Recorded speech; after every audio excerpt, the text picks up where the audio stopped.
The prosecutor's office handed over the investigation of President Yoon Suk-yeol concerning the December 3 insurrection to the Corruption Investigation Office for high-ranking official CIO, resolving much of the confusion overlapping investigative jurisdiction.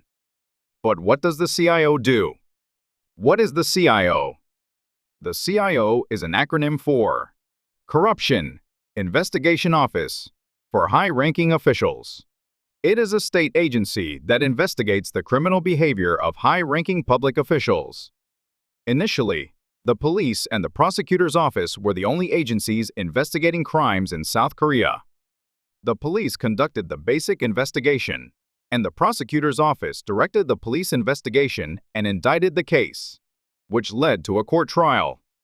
Here, filing a request to hold a criminal trial is called filing an indictment, and only the prosecutor had the power to do so, prosecution power.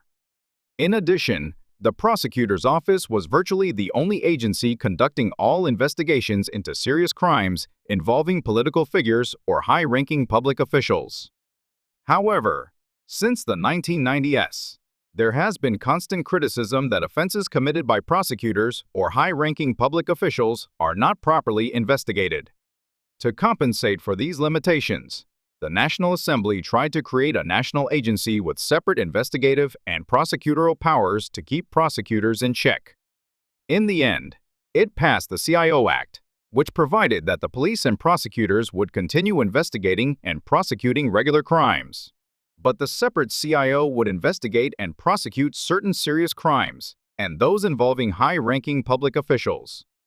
Characteristics of the CIO. The CIO functions as the de facto organization to hold the prosecutor's office in check.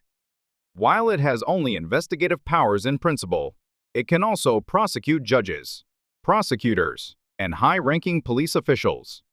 Maintaining the CIO's independence is critical, since it is characterized by the power to investigate crimes committed by high-ranking officials.